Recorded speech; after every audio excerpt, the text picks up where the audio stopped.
자, 이번에 3월 모의고사를 보고 여러분들도 이제 좀 많이 느낀 것들도 있을 거예요. 알겠죠? 그러니까 이런 류의 시험들은 여러분들 뭐 실제로 뭐 까놓고 얘기를 하면 성적에 들어가진 않아요. 알겠죠? 근데 그럼에도 불구하고 왜 우리는 이런 모의고사나 이런 거에 대해서 신경을 써야 되느냐?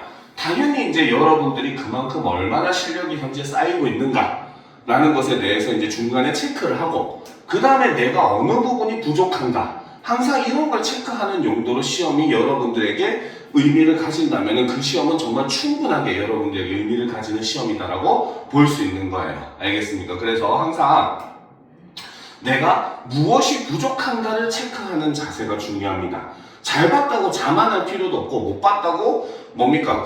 괜히 시무룩할 필요도 없어요. 알겠죠? 지금 현재 이런 모의고사라고 하는 시험은 여러분들 중간중간에 내 실력이 현재는 어느 정도 되는가를 체크하기 위한 용도지 그 이상도 사실 그 이하도 아닙니다.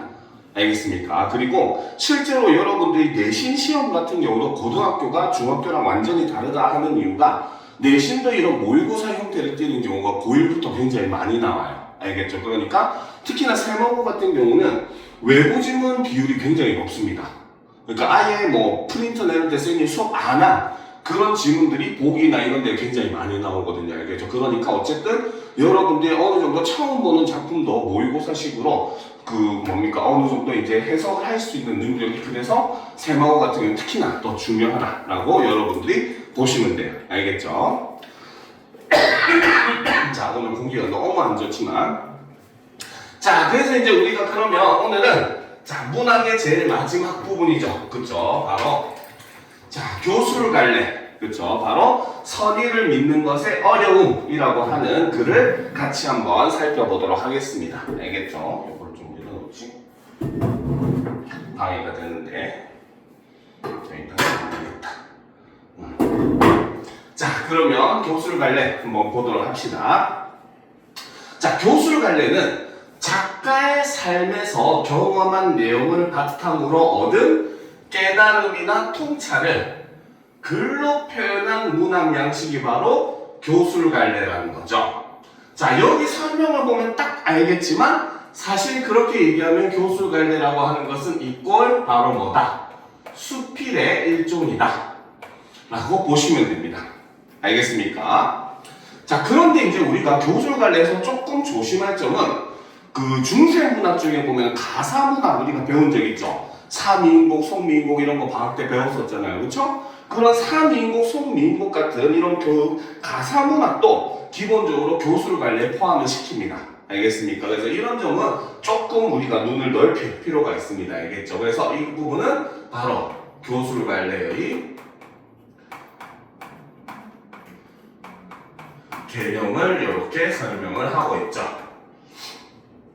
자, 그래서 교술갈래는 작가가 자신의 이야기를 전달한다는 점에서 화자나 서술자를 내세우는 서정갈래나 서사갈래와 구별된다라는 거죠. 그렇죠? 자, 그래서 교술갈래가 가지는 특징은 바로 뭐다? 작가가 자신의 이야기를 전달한다는 겁니다. 알겠죠? 자, 그렇기 때문에 자, 이게 바로 교술갈래의 특징. 첫 번째, 바로 뭐다? 1인칭의 문학이라는 거죠. 그리고 이때 이 1인칭인 나라고 하는 사람은 바로 누구냐? 그렇죠? 나라고 하는 사람은 글쓴이 자신입니다. 알겠습니까? 자, 그리고 여기서 우리는 또 두 번째 특징을 알 수가 있죠. 교술갈래 두 번째 특징 바로 뭐다? 작가가 자신의 이야기를 전달한다라고 했잖아요. 그렇죠? 그 말은 실제로 있었다. 바로 사실성을 가진다고 볼 수가 있다는 겁니다.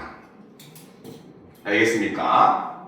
자, 그랬을 때 특히 이 사실성이라고 하는 것은 바로 뭐다? 바로 서사갈래나 혹은 좀 더 우리가 넓은 의미로 보면은 극갈래도 허구성을 가지거든요. 얘네들은 허구성을 가지게 됩니다. 그래서 이런 갈래랑 교술갈래가 가장 차이나는 가장 큰 점이 바로 뭐다? 실제 있었던 일이다, 아니다. 이것이 이것들을 구분하는 가장 큰 기준이다라고 볼 수 있다는 거죠. 알겠습니까?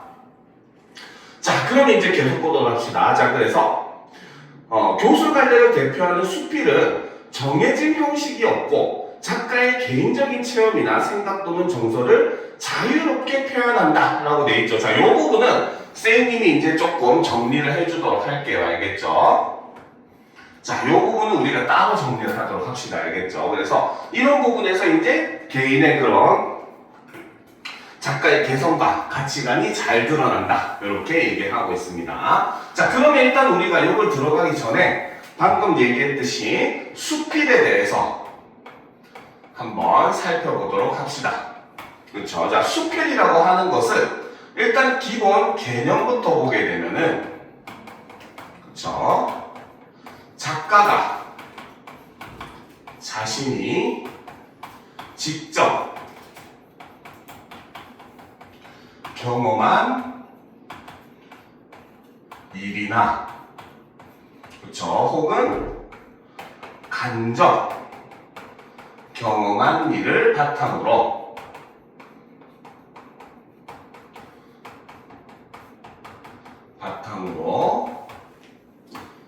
느낀 점 또는 깨달은 점을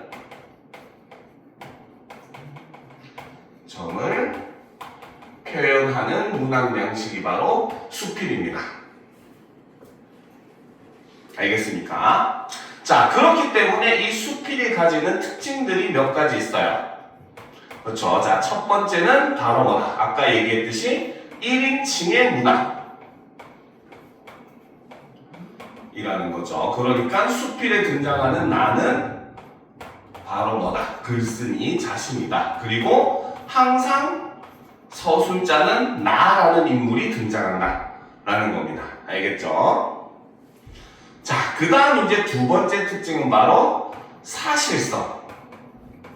그렇죠? 바로 경험을 바탕으로 한다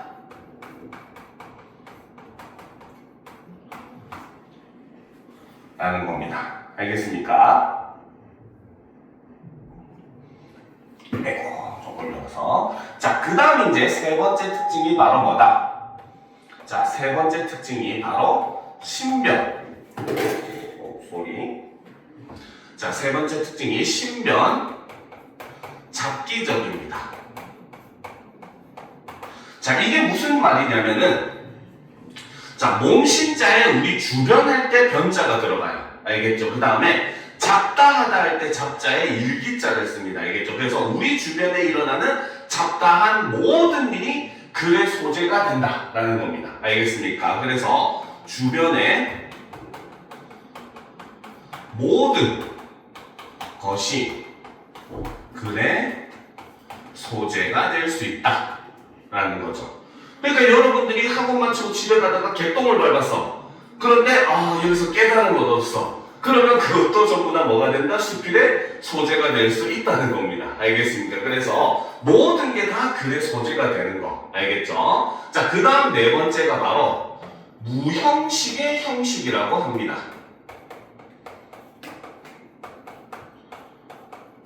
알겠죠? 그리고 이 말은 다른 말로 하면은 비슷한 말로 붓 가는 대로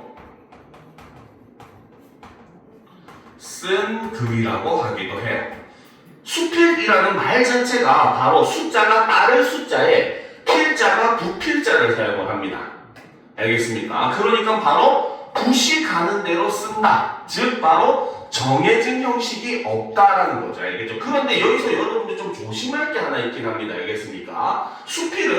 수필이라고 딱 정해진 형식이 없는 거지, 그렇다고 해서 완전히 형식을 무시하고 써도 된다? 이거는 아닙니다.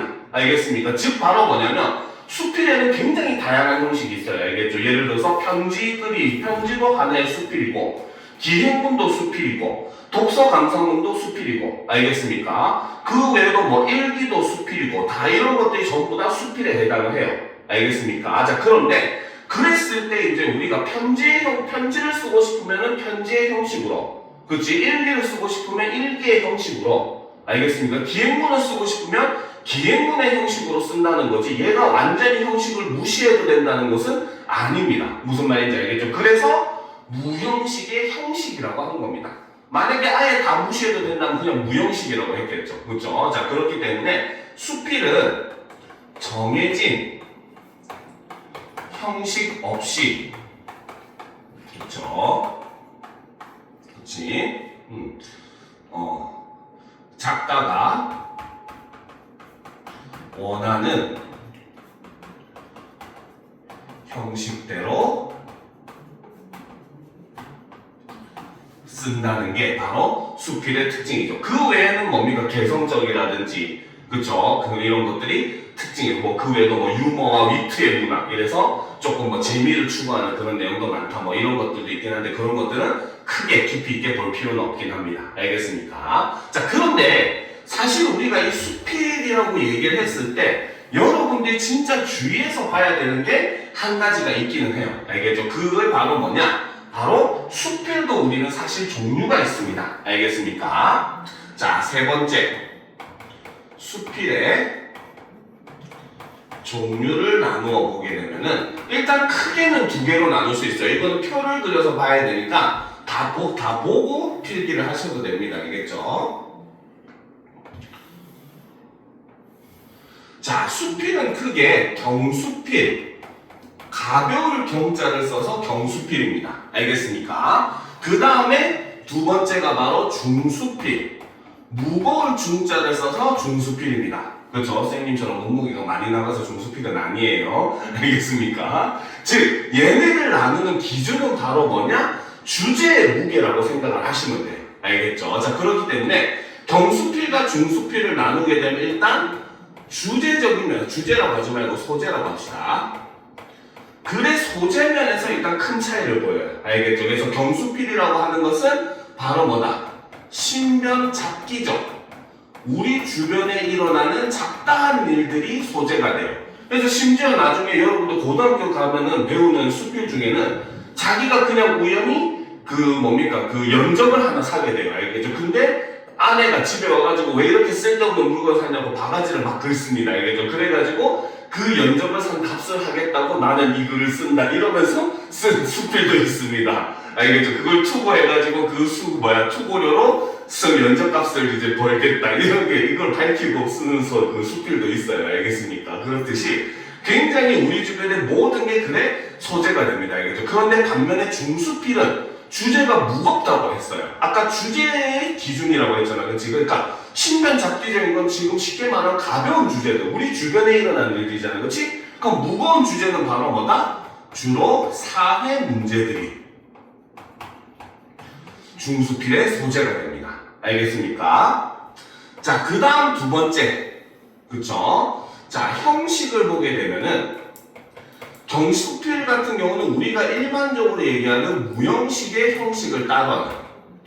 그러니까 내가 원하는 형식대로 자유롭게 쓸 수 있습니다. 알겠습니까? 그런데 논설문은 형식도 그렇고 내용도 그렇고 중수필은 논설문과 거의 흡사합니다.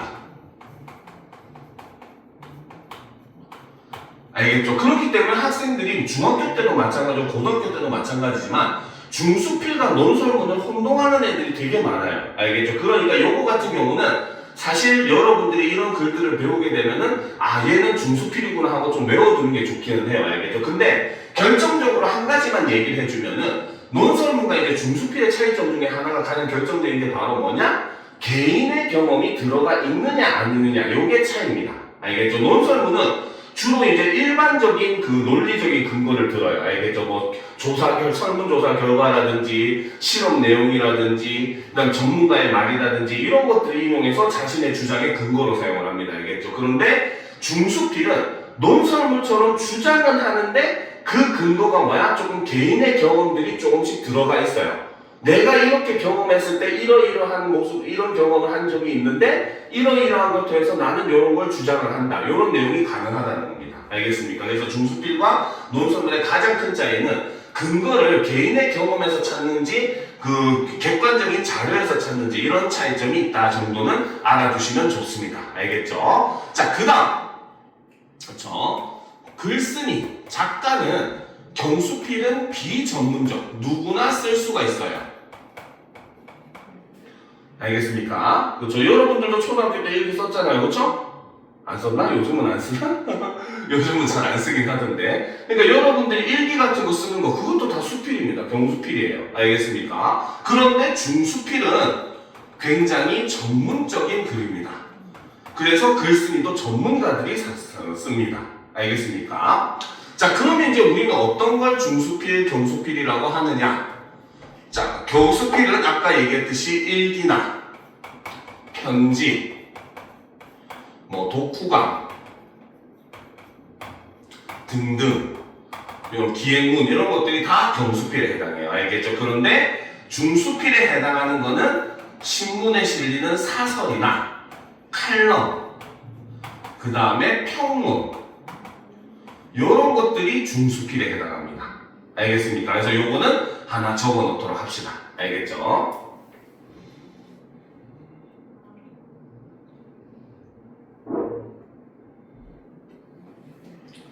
됐습니까? 천천히 적도록 합시다.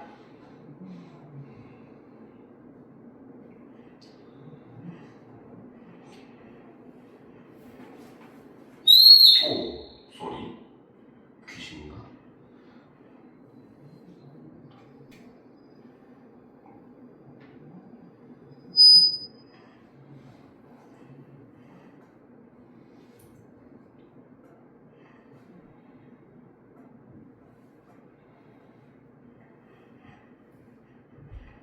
다 썼어요?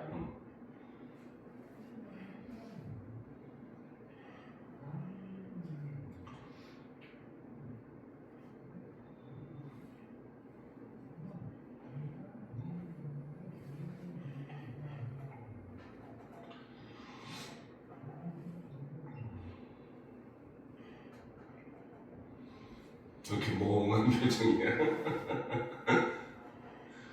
아무리 좀 힘들고 해도 그래도 공부는 적극적이게 잘 할 수 있어요. 알겠지? 좀 더 적극적이게 합시다. 당연히 고등학교 과정이 힘들 수밖에 없어요. 누구나 힘듭니다. 알겠죠? 다 힘들다 생각하고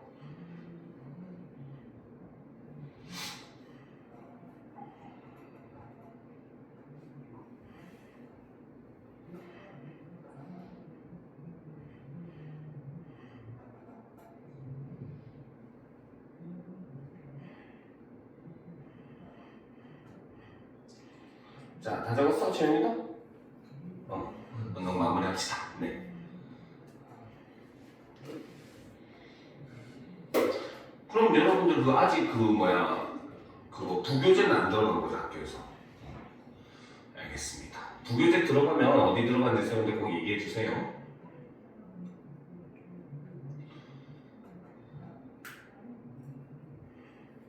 다 썼어? 자, 그러면 이제 밑에 언어 공동체 특성이 드러난 글쓰기로 넘어가 보도록 합시다. 간단하게만 요번에 읽어보고 본문으로 넘어가도록 합시다. 알겠죠? 자, 보도록 합시다.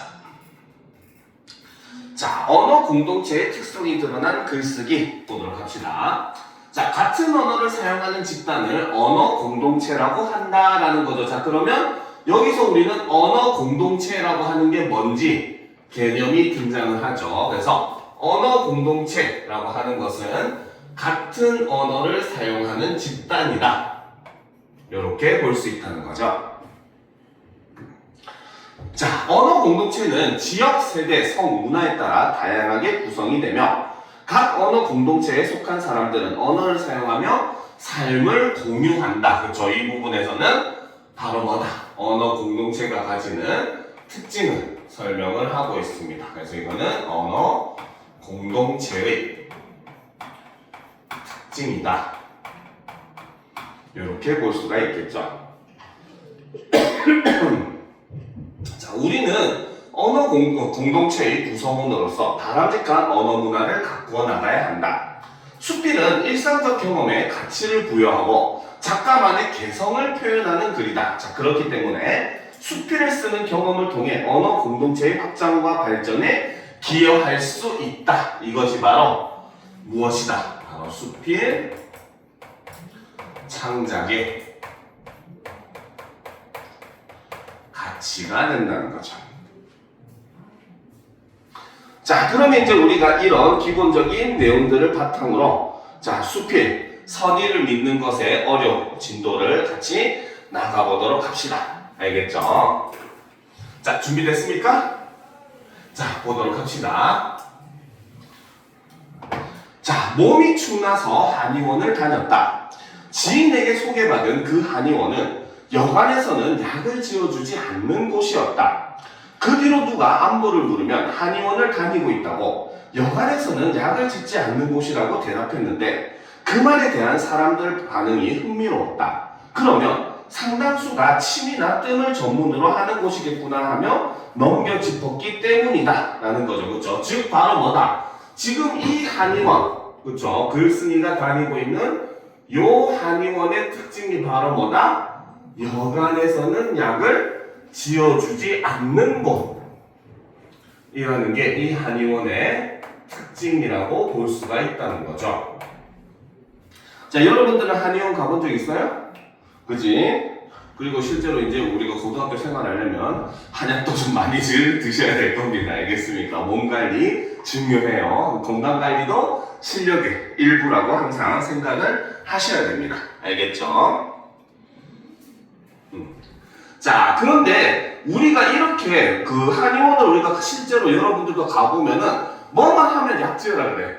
그치? 뭐만 하면은 뭐 보약 먹어야 된다, 뭐만 하면은 약 먹어야 된다, 막 이러잖아. 그치? 근데 지금 이 글쓴이가 간 한의원은 바로 뭐다? 여관에서는 지금 약을 지어주지 않는 곳이라는 거죠. 그쵸? 자, 그런데 그 말을 들은 사람들의 반응이 굉장히 뭡니까? 특이했다는 거죠. 그쵸? 바로 뭐다? 여기서는 바로 글쓴이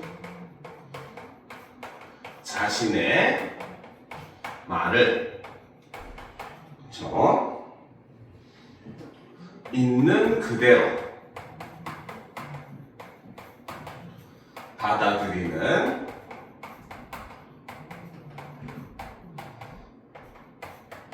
사람이 거의 없다는 점이고, 이것이 바로 뭐다? 글쓴이가 흥미롭게 생각한 점이라는 거죠.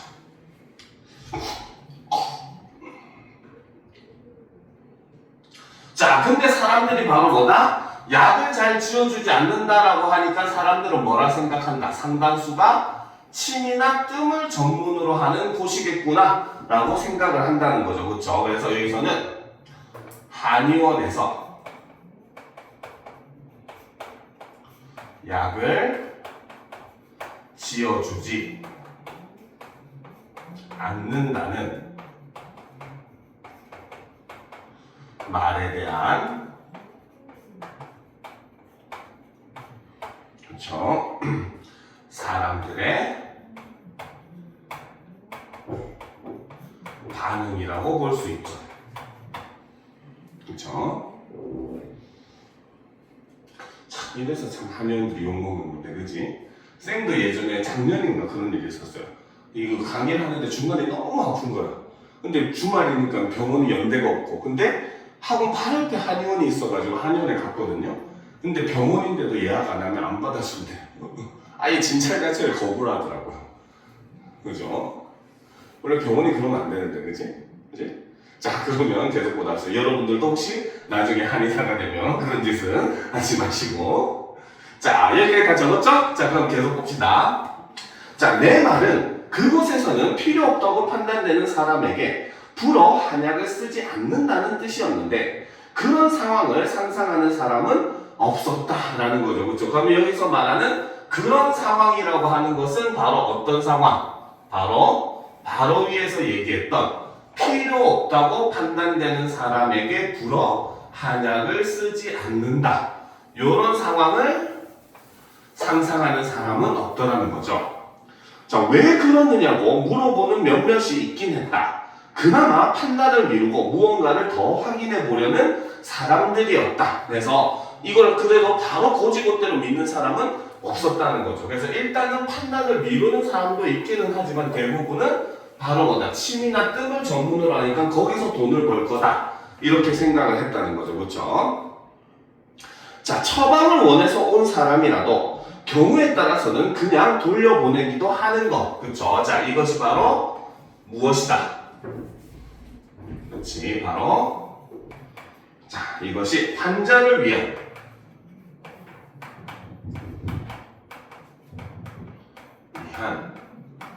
한의원의 운영 원칙이라는 거죠.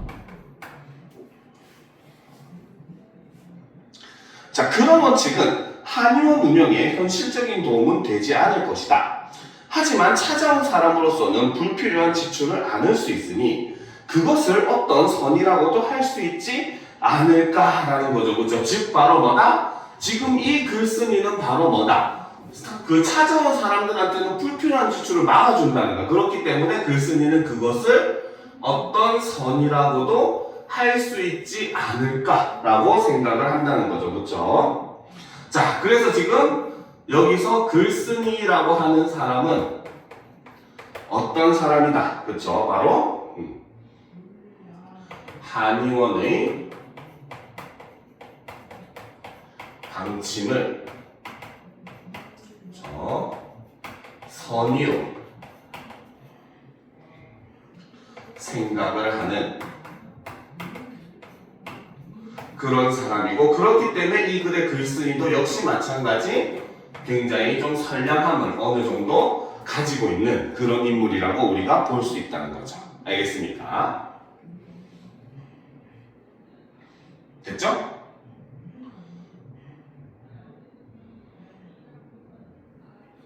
자, 계속 봅시다. 자, 하지만 사람들의 반응을 보니 요즘 그런 선의는 아주 드문 것이 되었구나 하는 생각이 들었다. 쉽게 떠올릴 수 없고 상상하기도 힘드니 아마 믿기는 더 어려울 것이다 라는 거죠. 자, 다 올려놓고 보도록 합시다. 자, 하기는 타인에게 선의가 있음을 선뜻 믿기에는 세상이 나쁜 게 사실이다. 그렇죠? 요즘 세상 너무 삭막하고 굉장히 안 좋습니다. 그렇죠? 자, 갱년기 여성에게 좋다고 어머니에게 선물하라고 꿰더니 허가도 나지 않은 재료로 약을 만들어 팔지 않나. 당신이 돈을 잃게 될까봐 그런다면 접근해서는 은행 직원, 경찰 등을 사칭해 돈을 털어가질 않나. 그렇게 함량 미달의 제품을 속여 팔거나 보이스피싱을 하는 건 이제 흔한 일이 되어버렸다. 그러다 보니 뻔한 속임수에 왜 넘어가느냐고 오히려 피해자를 탓하는 상황까지 벌어진다라는 거죠. 그렇죠? 자, 꺽쇠로 표시합시다. 갱년기 여성에게부터 상황까지 벌어진다까지 꺽쇠로 표시합시다. 그렇죠? 자, 여기서는 자, 첫 번째로 바로 무엇이다? 선의를 믿었을 때 닥치는 피해를 요렇게 제시를 하고 있죠. 그렇죠? 그래서 여기서 사용된 방법은 예시와 열거가 사용되었다고 볼 수 있습니다. 그렇죠? 예를 들었고 나야 했죠. 두 개를. 그렇죠? 자, 그 다음 이제 두 번째는 자, 바로 피해를 입은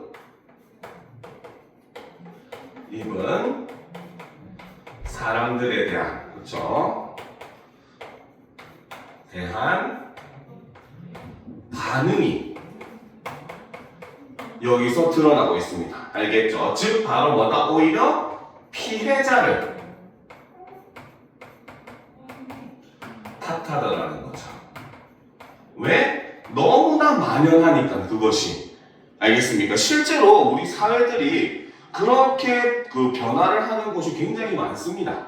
알겠습니까? 서양만 가더라도 실제로 우리나라는 그나마 치안이 굉장히 좋다고 하죠. 그렇죠? 서양만 가더라도 조금만 나가도 잘못하면 그 소매치기 나오고 그럽니다. 그래서 예전에 보니까 서양에서 이제 유럽 여행 갔을 때 효과적으로 쓰레기 처리하는 방법 해가지고 좀 그 뭡니까 부티나는 종이 가방에 쓰레기를 담아서 잠깐 다른 데 놓으면은 그 사이에 소매치기들이 훔쳐간다고, 그렇죠? 이런 내용도 공유가 되고 하는데 어쨌든 그만큼 뭐 유럽만 하더라도 선진국이라고 하는 유럽이나 미국만 하더라도 소매치기가 굉장히 만연하는 그런 사회예요. 알겠죠? 그러니까 오히려 그런 나라들은 뭐야? 당한 놈이 바보다. 이런 생각들을 더 많이 합니다. 알겠죠?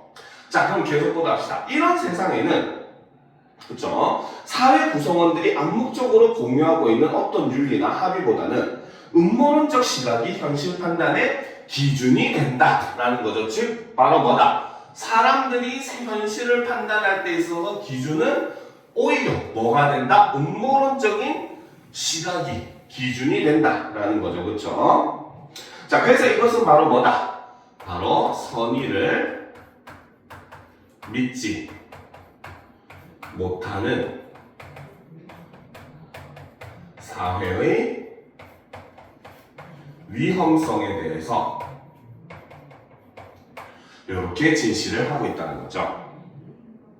자, 내가 지금 보고 있는 것, 그 이면에 숨은 악의가 있고 그런 악의를 간파하지 않으면 심각한 피해를 입는다는 상식이 통용되는 사회. 그렇다면 불신과 불의가 모든 행동의 우선순위가 될 것이다. 이런 상황에서 꺽쇠를 표시하고 다음 페이지로 넘어갑시다. 알겠죠? 자, 다 잡았죠? 자, 올려놓고 보도록 합시다. 다음 페이지. 자, 이런 상황에서 그렇죠? 자, 누군가의 선의를 믿음으로써 입게 될 손해를 감수한다는 의미. 이런 상황에서 누군가의 선의를 믿는 일이라 좀 과장하면 일종의 모험이 아닐까라는 거죠. 그렇죠? 그러면 지금 이 사람은 바로 뭐다? 글쓴이는 바로 이러한 세상에서는 누군가의 선의를 믿는 일은 바로 뭐다? 일종의 모험이다. 이렇게 비유를 하고 있죠. 그렇죠? 자, 그리고 이렇게 모험이라고 하는 이유는 바로 무엇 때문에? 바로 선뜻 선의를 믿었다가 그쵸? 바로 피해를 입을 수도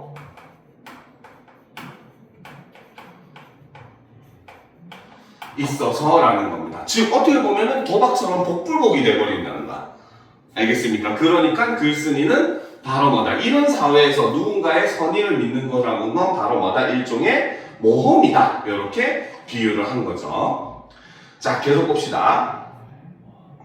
자, 믿음으로써 입게 될 손해를 감수한다는 의미이기도 하니까 현실이 이러니 우리의 불신은 그저 탓할 수만도 없을 듯하다. 하지만 탓할 수 없다고 해서 옳거나 정당하다는 뜻은 아니다라는 거죠. 잠깐. 앞에서 우리 꺽쇠 한 거 지우세요. 알겠죠? 선생님이 잘못 표시했어요. 오케이? 이런 상황에서 거기서 꺽쇠 하라고 했잖아. 그치? 그거 잘못한 거니까 그건 지우고 여기를 꺽쇠 합시다. 알겠죠? 현실이 이러니 여기서부터 자, 방금 했었던 정당하다는 뜻은 아니다. 여기를 꺽쇠로 합시다. 그쵸? 자, 여기서 의미하는 것은 바로 뭐다? 바로 불신의 시각으로 그쵸? 현실을 판단하는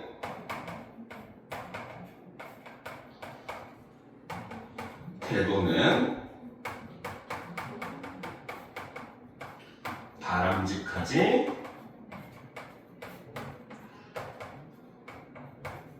않습니다.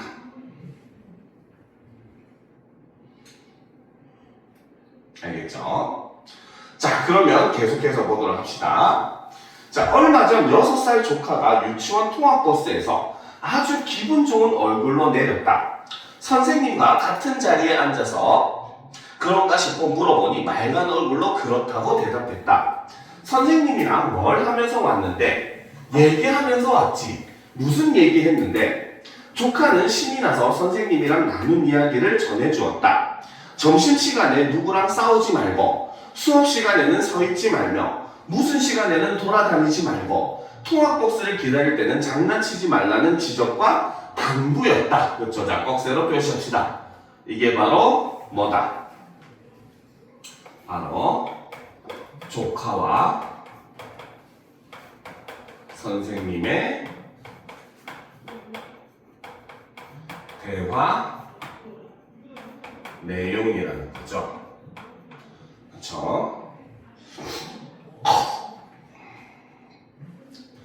자, 근데 이제 글쓴이가 보기엔 이상한 거야. 왜? 결국 조카는 버스에서 오는 내내 혼이 난 것에 가까웠는데 뭐가 저렇게 얼굴이 환할 정도로 즐거울까? 그치? 지금 내용이 전부 다 야단치는 내용인데도 왜 저렇게 즐거울까? 거기에 대해서 생각을 해봤다는 거죠. 자, 그러다 조카는 어쩌면 겉으로 드러난 말 대신 선생님의 선의를 들으며 왔겠구나 하는 생각을 했다. 즉, 글쓴이가 깨달은 점은 바로 요거라는 거죠. 그래서 겉으로 드러난 말이 아니라 선생님의 선의를 들으면서 왔겠구나. 그치? 자, 이것이 바로 뭐다? 조카가 선생님께 자, 혼이 났는데도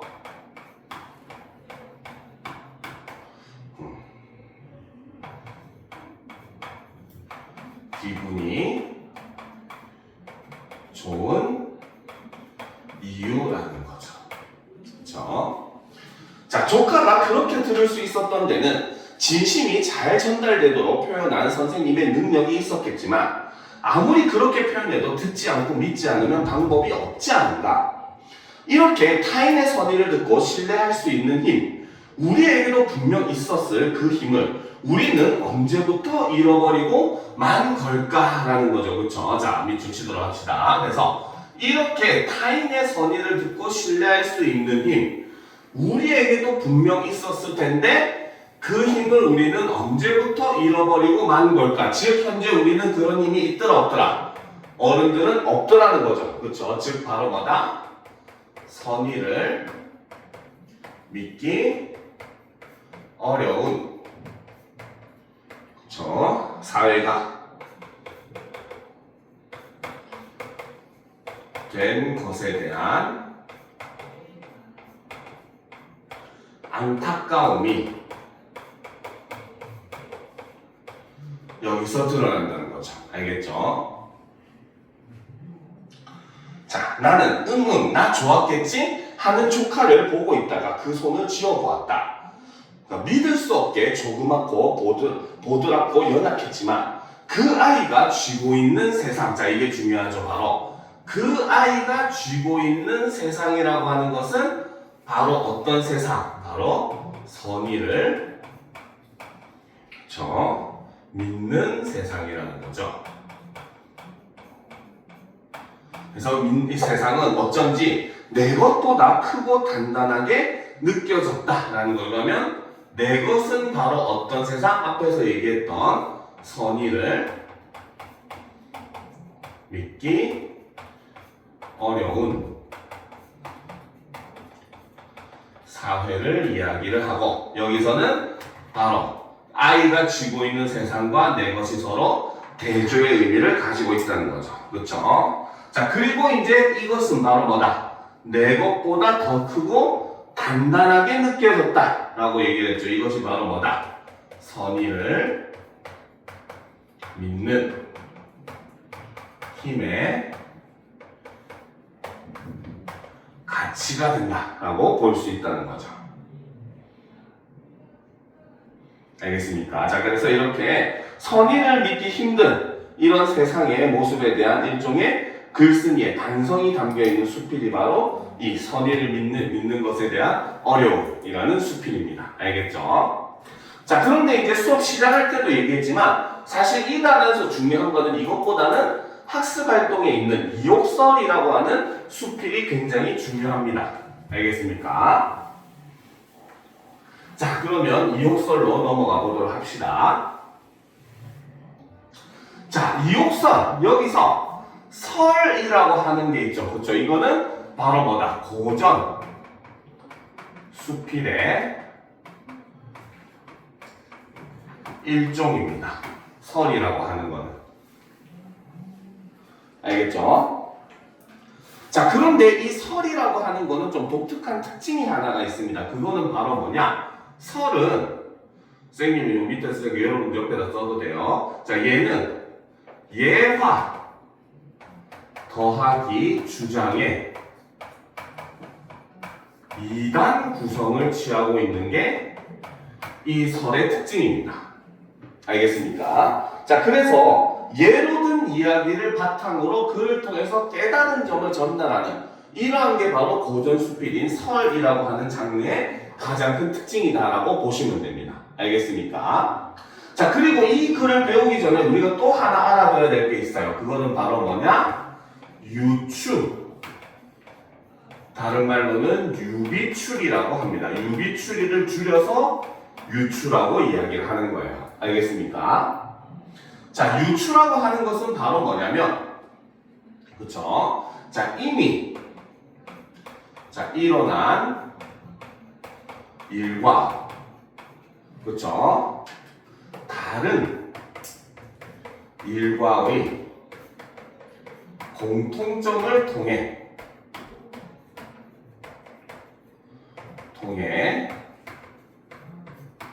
다른 일의 결과를 예측하는 이러한 논리 전개 방식이 바로 유추입니다. 알겠습니까? 자, 예를 들어서 보도록 합시다. 알겠죠? 예를 들어서 자, 우리나라에 생태계가 있는데 여기에 황소개구리라든지 아니면 블루길, 베스 이런 외래종이 침입을 해왔어요. 알겠죠? 그러니까 뭐 요즘 뉴트리아도 나오죠. 이런 외래종이 침략을 하니까 우리나라의 원래 생태계가 어떻게 파괴되더라는 겁니다. 알겠습니까? 이거는 이미 일어난 일이죠. 그렇죠? 그런데 우리의 언어라고 하는 것이 있는데 여기에 외래어들이 요즘 무분별하게 침투를 하고 있어요. 그래서 요즘은 뭡니까? 한글로 간판하면 되게 촌스러워 보인다 이런 말도 하는 사람들도 있어요. 알겠습니까? 그러니까 무분별하게 외래어가 침투를 했어요. 근데 그 결과는 아직 진행형입니다. 나온 게 아니에요. 그렇죠? 근데 우리는 앞에 외래종이 침입한 사실을 가지고 결과를 예측할 수 있다는 거야. 그 결과는 바로 뭐다? 우리 언어 생활이 굉장히 파괴되고 혼란스러워질 것이다. 라고 하는 걸 예측할 수가 있겠죠. 그렇죠? 이런 걸 바로 우리는 유추라고 합니다. 즉 핵심은 바로 뭐다? 공통점을 통해 가지고 보는 것이 바로 이 유추의 핵심이에요. 그렇기 때문에 유추는 약간 지류법과도 유사한 모습을 보이기도 합니다. 알겠죠? 표현법으로 치면. 알겠습니까? 그래서 그런 점을 유념을 하면서 우리는 이옥설이라고 하는 그 수필을 한번 보도록 합시다. 알겠죠? 자, 봅시다.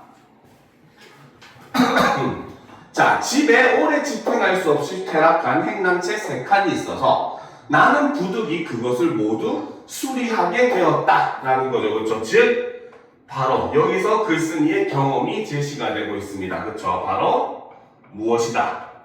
집을 수리한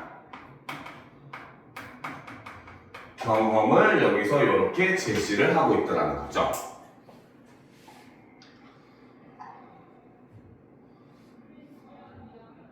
됐습니까? 자, 그런데 이제 봅시다. 그중 두 칸은, 그렇지? 자, 이 두 칸은 무엇이다? 바로 비가 샌 지 오래되었는데 나는 그것을 알고도 어물어물하다가 미처 수리하지 못한 것이었고, 그렇죠? 반면에 다른 한 칸은 어떤 것이었다? 바로 한 번밖에 비를 맞지 않았기 때문에 급히 기와를 갈게 하였다. 그래서 지금 여기서는 지금 이 앞에 있었던 비가 샌 지 오래된 두 칸과 한 번만 센 한 칸을 서로 어떻게 대조적으로 지금 제시를 하고 있습니다. 알겠습니까? 자, 그럼 내용을 보도록 합시다. 그런데 수리하고 보니 비가 샌 지 오래된 것은 석가래 추녀 기둥 들보가 모두 썩어 못쓰게 되었으므로 경비가 많이 들었다는 거죠. 그래서 비가 샌 지 오래된 것 위에서 있었던 두 칸을 얘기를 하는 거죠. 그렇죠? 얘는 결과가 어땠다? 석가래 추녀 기둥 들보가 모두 썩어서 못쓰게 되었으므로 경비가 많이 들었다는 거죠. 그렇죠? 그런데 한 번밖에 비를 맞지 않은 것은 어떻더라? 아, 쏘리. 이거는 물결로 표시하는 게 더 낫겠네. 구분을 해야 되겠죠. 이렇게 합시다. 그렇죠? 자, 한 번밖에 비를 맞지 않은 것은 바로 뭐다?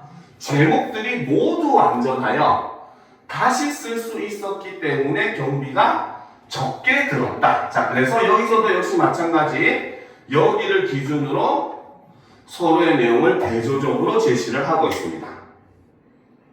그렇죠? 자, 그리고 이제 이 글에서 여기까지가 바로 예화에 해당하는 내용이에요. 알겠습니까? 자, 그래서 지금 이 예화에서 제시된 것은 바로 뭐다? 집을 수리한 경험을 나타내는데 이 경험을 통해서 바로 뭐다? 그쵸? 비가 샌지 오래된 것은 제목이 모두 썩었다는 거죠. 자, 그런데 비가 한 번만 샌 것은 제목이 모두 완전하더라. 그래서 비용도 적게 들고 굉장히 쉽게 고칠 수 있었다. 요걸 얘기하는 겁니다. 알겠습니까?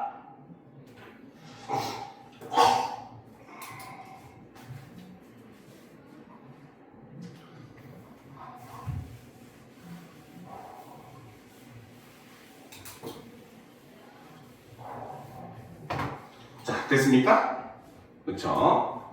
자, 그래서 이제 여기서부터 이제 주장이 등장을 하죠. 자, 나는 여기에서 이렇게 생각한다. 사람의 몸에 있어서도 역시 마찬가지다라는 거죠. 그렇죠? 자, 여기서는 바로 뭐다? 집에서, 그렇죠? 사람으로 의미가 어떻게 확장되고 있어요. 유추 확장되고 있습니다. 알겠습니까? 요거는 옆에 따로 적어줄게요. 자, 계속 보도록 합시다. 자, 사람의 몸에 있어서도 역시 마찬가지이다. 잘못을 알고서도 곧 고치지 않으면 몸이 패망하는 것이, 그렇죠? 바로 뭐다? 나무가 썩어서 못 쓰게 되는 이상으로 될 것이고, 그렇죠? 반면에 잘못이 있더라도 고치기를 꺼려하지 않으면 다시 좋은 사람이 되는 것이 집 제목이 다시 쓰일 수 있는 이상으로 될 것이다. 그래서 사람을 설명할 때도 이렇게 서로 대조를 해서 설명을 하는 거죠.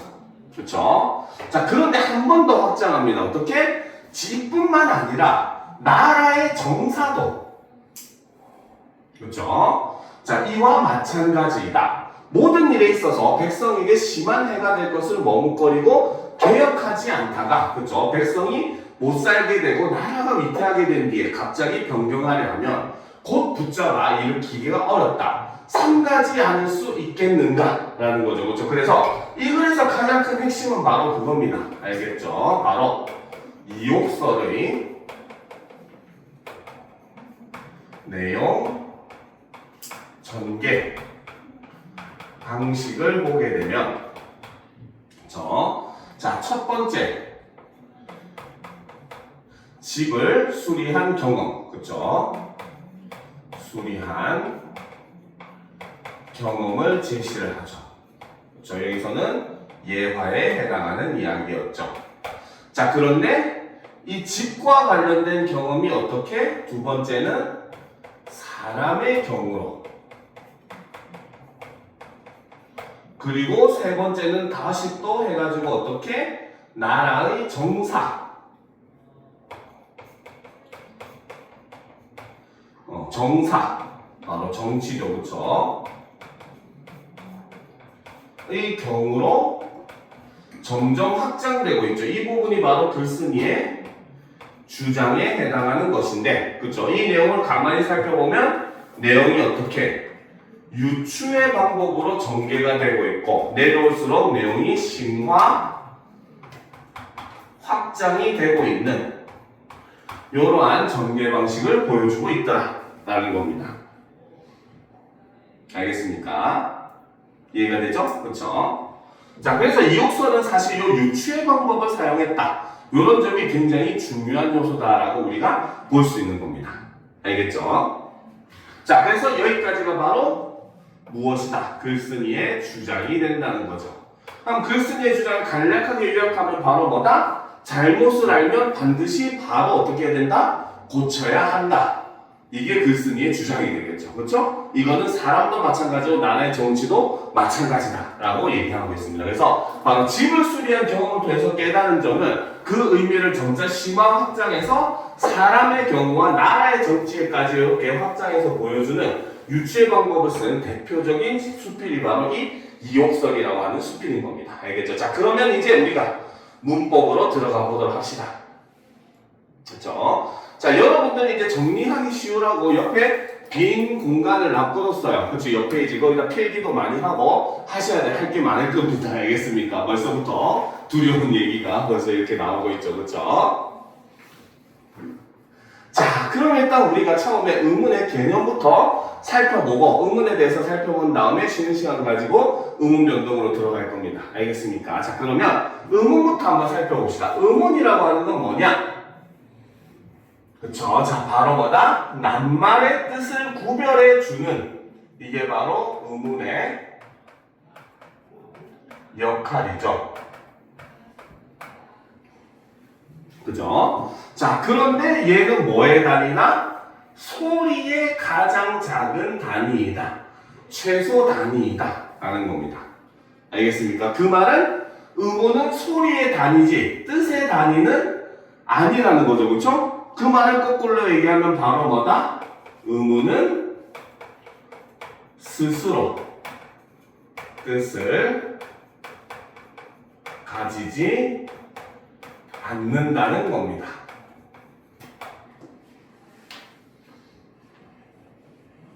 알겠습니까?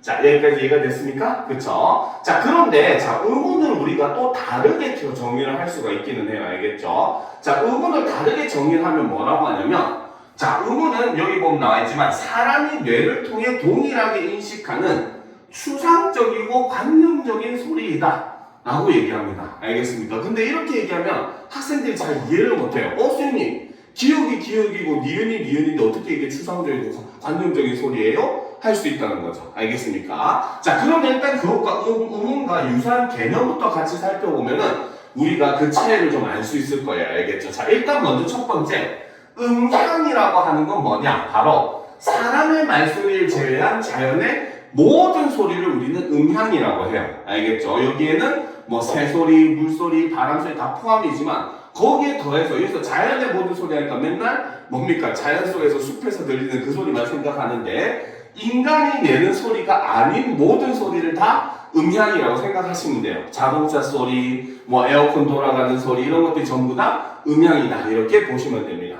알겠습니까? 알겠죠? 그렇죠? 자, 그 다음 이제 사실 여러분들 헷갈리는 거는 요 음성과 의문의 개념이 헷갈릴 겁니다. 알겠죠? 음성은 사람의 발음기관을 통해 나오는 물리적이고 경험적인 소리다. 이렇게 되어 있어요. 알겠죠? 자, 우리가 예를 들어 봅시다.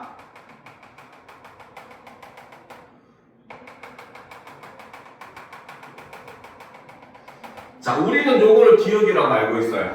그치? 모양이 기억 같지 않나? 기억 같잖아. 그치? 이걸 기억이라고 알고 있습니다. 그쵸? 자, 그런데, 자, 우리가 기억을 발음하면 어떤 사람은, 자, 얘들아 기억 발음해봐. 이러면 어떤 사람은 어떻게? 기억. 그쵸? 어떤 사람은 기억. 어떤 사람은 기억, 어떤 사람은 기억 이렇게 발음하잖아. 그치? 그쵸? 즉 사람마다 기억을 발음하는 게 어때? 다르잖아요. 그쵸? 그치? 이게 바로 뭐다? 음성인 겁니다. 무슨 말인지 알겠죠? 그런데 우리는 기억하든 딱 들었을 때 머릿속에서 이 사람은 지금 바로 뭐다? 요 기억자를 얘기하는구나 라고 알아듣잖아요. 그쵸? 그러니까 의문은 바로 뭐다? 우리가 그거라고 인식하는 소리입니다. 알겠습니까? 실제로 존재하는 소리가 아니라. 알겠죠? 사람마다 기억을 발음하는 방식은 달라요. 왜? 음성이 다르니까. 알겠죠? 근데 우리는 사람마다 다른 음성으로 기억을 얘기해도 그것이 다 기억이라고 알아듣는다는 거죠. 왜? 의문이라고 하는 건 추상적이고 관념적인 소리이기 때문입니다.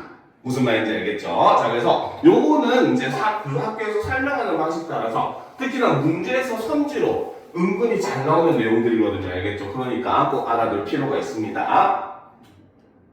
자, 그 다음 이제 우리가 고등심화로 이제 고등학교 오면 꼭 나오는 게 바로 요 최소 대립상에 대한 개념입니다. 자, 봅시다. 자, 음은 낱말의 의미를 구분해주는 소리의 최소 단위라는 것은 이제 다 알겠다는 거죠. 그런데 몇몇 단어들은 바로 뭐다? 단 하나의 음운만이 차이가 생겨 의미가 달라지는 경우가 있는데 이런 낱말들의 쌍을 우리는 최소 대립상이다 라고 이야기를 한다는 거죠. 그쵸? 자, 여기 예문을 봅시다. 달과 말은 뭡니까? 초성이 디귿이냐 미음이냐만 차이 나고 중성은 똑같이 종성은 똑같이 리을로 동일하죠. 그쵸? 그러면 우리는 이 달과 말은 무슨 관계? 최소 대립상 관계다라고 볼 수 있다는 겁니다. 알겠습니까? 자, 그러면 옆에다가 하나 필기를 합시다. 자, 이 최소 대립상 관계가 가지는 특징이 몇 가지가 있어야 알겠죠? 자, 옆에 빈 공간에다가 여러분들 필기를 하도록 합시다. 최소 대립상의 특징을 우리가 보면 자, 첫 번째 그치? 자, 반드시 그쵸? 한 음절의 낱말들만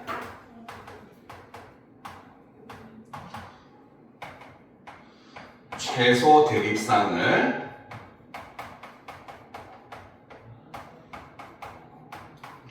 이루는 것이 아닙니다. 알겠습니까?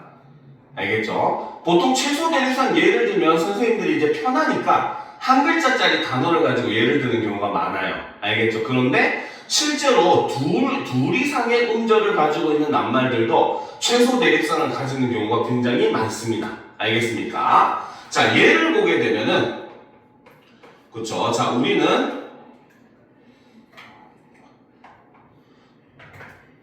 자, 소리라고 하는 낱말과 그쵸? 쉬리라고 하는 낱말은 서로 최소 대립상 관계예요. 그죠?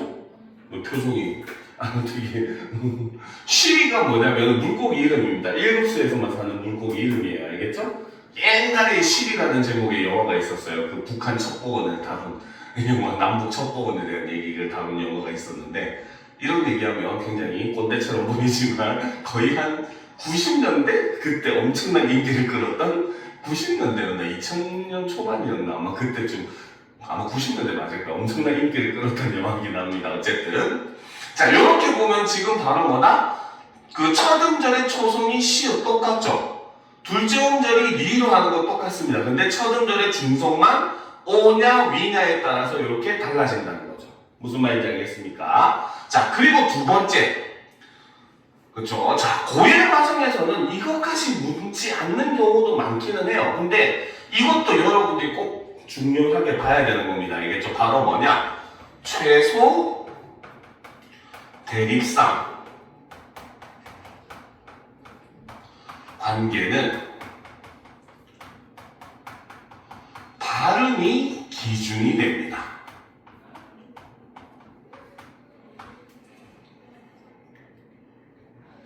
알겠습니까? 알겠죠?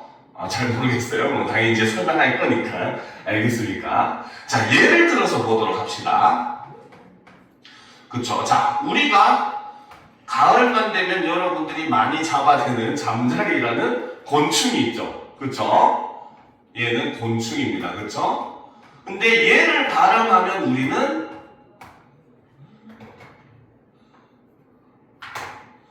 잠자리가 됩니다. 그대로 발음이 돼요. 알겠습니까? 그런데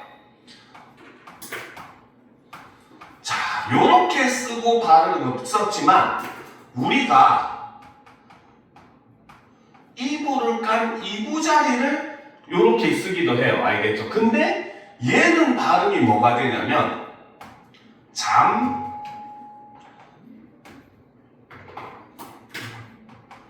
잠자리가 됩니다.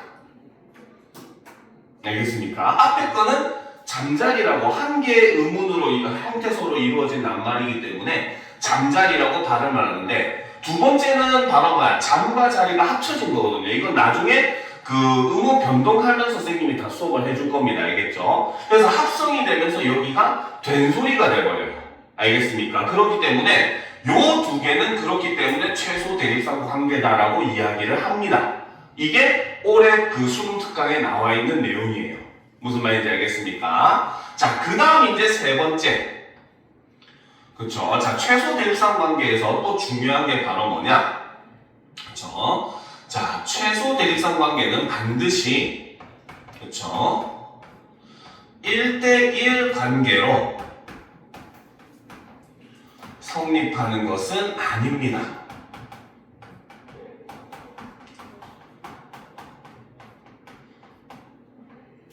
알겠습니까? 자, 그러니까 예를 들면 한 단어에 여러 개의 최소 대립상이 존재할 수가 있어요. 그쵸? 대표적으로 보면 우리가 달, 말, 발, 달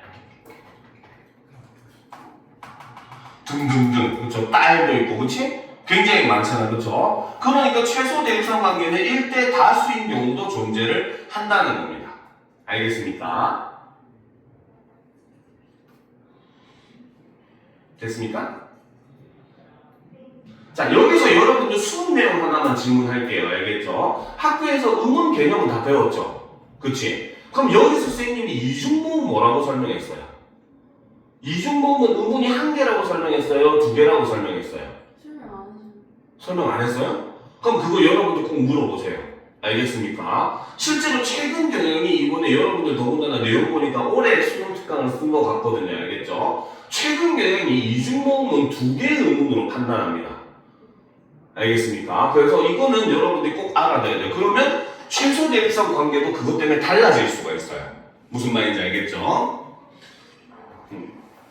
자, 그리고 이제 네 번째 특징이 또 제일 중요하긴 합니다. 알겠죠? 그래서 그것 때문에 물어본 건데, 자, 네 번째 특징은 바로 뭐냐? 바로 최소 대립상 관계의 낱말들은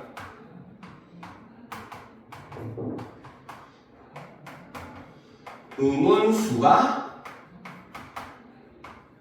동일해야 합니다.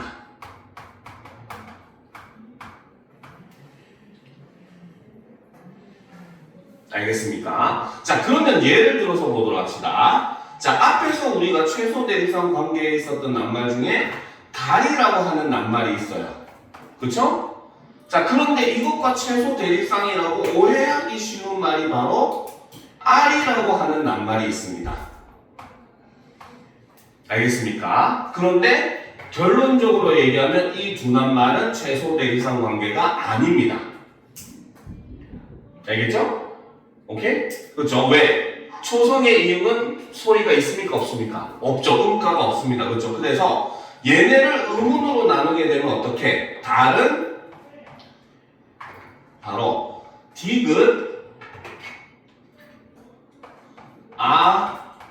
리을이 됩니다. 알겠습니까? 그런데 R은 음운으로 나누면 리을밖에 안 돼요.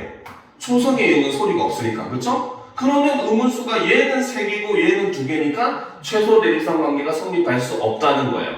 알겠습니까? 그래서 이게 1차적 함정.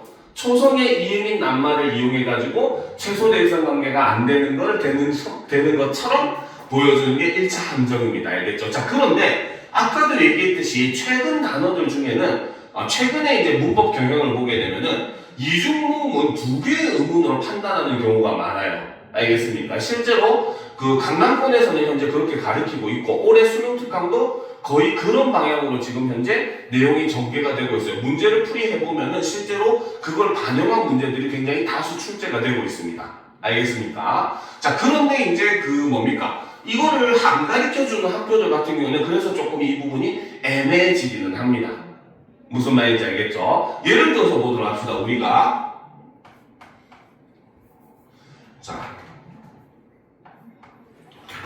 아기라고 하는 단어가 있고, 그쵸? 그 다음에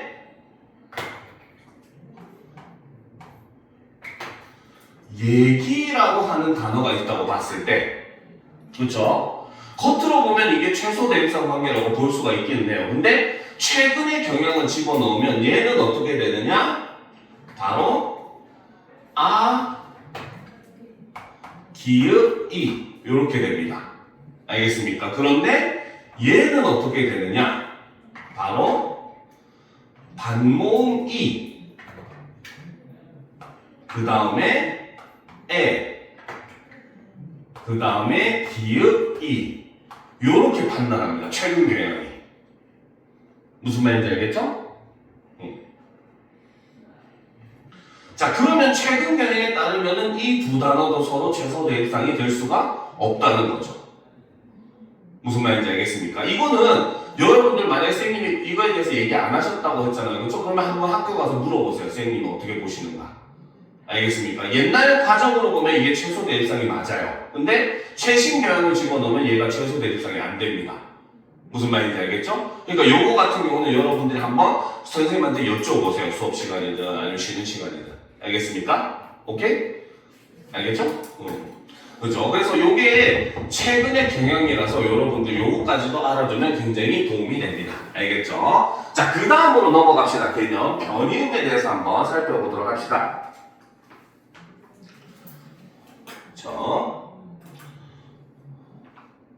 자, 변이음이라고 하는 것은 뭐냐?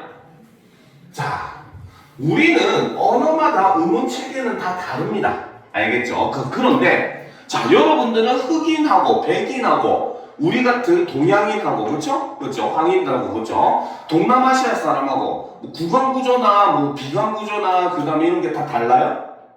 아니죠. 사람은 누구나 똑같습니다.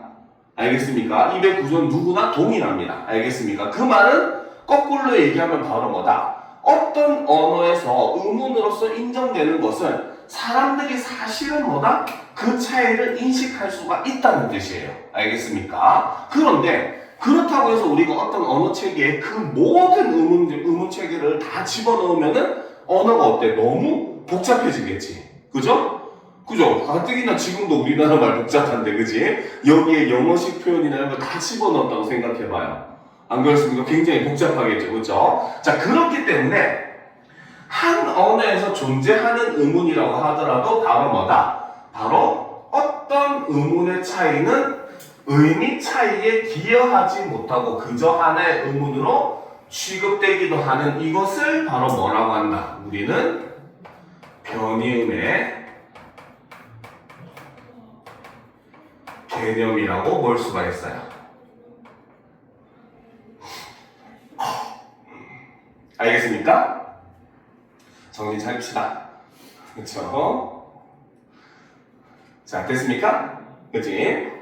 자, 그러면 일단 이거를 간단하진 않은 내용이긴 하지만 어쨌든 우리가 설명을 한번 해보도록 할게요. 예를 들어서 설명하는 게 여러분들 이해하기가 훨씬 쉬울 겁니다. 알겠습니까? 자, 그러면 백지를 두고 선생님이 설명을 해줄게요. 자, 변이음이라고 하는 거는 의문이기는 하지만 의미 변별에 기여하지 못하는 것을 우리는 변이음이라고 한다는 겁니다. 알겠습니까? 자, 예를 들어서 봅시다. 여러분들이 좋아할 맞지 않는 고기라고 하는 단어를 한번 살펴보도록 합시다. 그쵸? 자, 고기라는 낱말이 있습니다. 그쵸? 자, 이거를 한국어를 사용하는 사람들에게 고기라고 하는 낱말을 의문으로 나눠보세요 라고 하면 여러분들은 어떻게 나누겠어요? 고기를 어떻게 나눠? 고기를 의문으로 나누면 어떻게 나눌 수 있습니까? 바로 기역, 오, 기역, 이 이렇게 나누겠죠. 그쵸? 그치? 선생님 틀렸어요? 아니잖아, 그치? 그죠? 자, 그럼 성인아, 자 보도록 합시다. 자, 고기를 한국어에서는 기역 O, 기역 E로 나눈다고 했어요. 그쵸? 그 말은 거꾸로 얘기하면 바로 뭐다? 한국 사람들은 여기에 있는 기역과 여기에 있는 기역을 같은 소리로 본다, 다른 소리로 본다. 그치? 한국어에서는 똑같이 표기했기 때문에 요거를 뭘로? 같은 소리로 인식을 합니다. 알겠습니까? 자, 그런데 영어를 쓰는 사람한테 고기라는 소리를 들려주고 너희 글자로 뭡니까? 그 발음대로 표기해봐라 하면은 영어를 쓰는 사람들은 바로 요렇게 표기를 합니다. 알겠습니까? 그 말은 영어를 쓰는 사람한테는 앞에 기역과 뒤에 기역이 어떤 소리다? 같은 소리다? 다른 소리다? 그쵸? 여기서는 이 영어를 쓰는 사람들한테는 바로 뭐다? 다른 소리로 인식을 한다는 겁니다. 알겠습니까? 자, 여기에는 이유가 두 가지가 존재를 해요. 알겠죠? 자, 첫 번째는, 자, 요거는 뭐 이유까지는 안 적어도 됩니다. 알겠죠? 이거는 설명만 들어놓으세요. 알겠지? 자, 영어는 자음을 구분할 때 무성 파열음과 유성 파열음으로 구분합니다. 오로지 목청이 떨리냐 안 떨리냐만 영어에서는 중요해요. 알겠습니까? 에어컨을 꺼줄까? 춥나? 공기가 너무 안 좋아서 켜놓긴 했거든. 모드를 간접적으로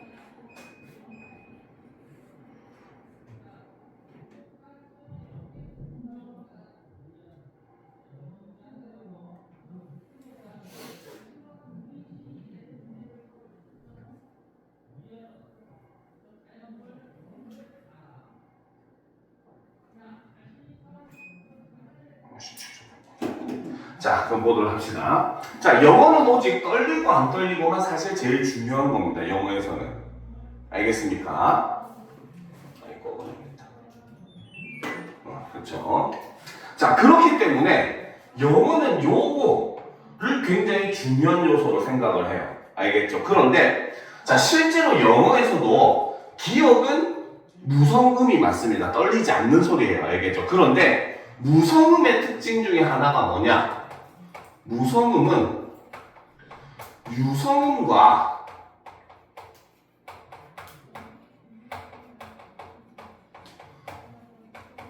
유성음 사이에서는 요 무성음이 유성음으로 바뀌어 소리가 납니다. 알겠죠? 왜? 우리 목이 떨었다, 안 떨다 떨었다, 안 떨다 떨었다 이러면은 목이 피로도가 너무 높아요. 알겠습니까? 왜? 관성의 법칙이 있잖아, 그치?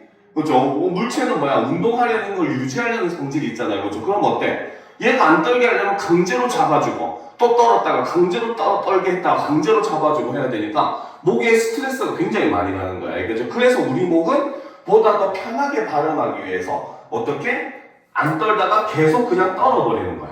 무슨 말인지 알겠죠? 그러니까 영어에서는 바로 뭐다? 모음은 모두가 유성음이에요. 알겠습니까? 그러니까 영어에서는 어떻게? 이 두 번째 기역은 바로 뭐다? 원래는 무성음이었는데 그것이 유성음으로 바뀌어서 소리 났다 라는 걸 인지하고 그거를 발음의 표기에 반영을 한 거라는 거죠. 알겠습니까? 그런데 우리 한국어에서는 여러분들 학교에서도 자음표, 모음표 배워봐서 알겠지만, 그죠? 실제로 최근 들어서는 원래는 우리가 위에 있는 파열음, 파찰음, 마찰음은 안 울림 소리고 비음, 유음은 울림 소리라고 앞에 적혀 있었거든요. 근데 요즘 그것도 다 빼고 있는 추세예요. 알겠습니까? 우리나라에서는 점차 울리고 안 울리고가 중요하지 않게 되고 있습니다. 알겠습니까? 그러니까 한국어에서는 바로 뭐다? 한국어는 자음을 세 가지로 분류합니다. 예사 소리, 된 소리, 거센 소리로 분류를 하죠. 그러니까 유성 파열과 무성 파열의 특징은 바로 뭐다? 영어의 이 특징은 바로 뭐야?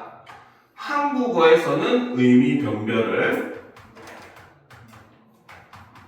하지 못한다는 거죠. 근데 그거는 반대도 똑같아요. 한국어의 이런 특징은 영어에서는 역시 마찬가지 의미 변별을 하지 못합니다.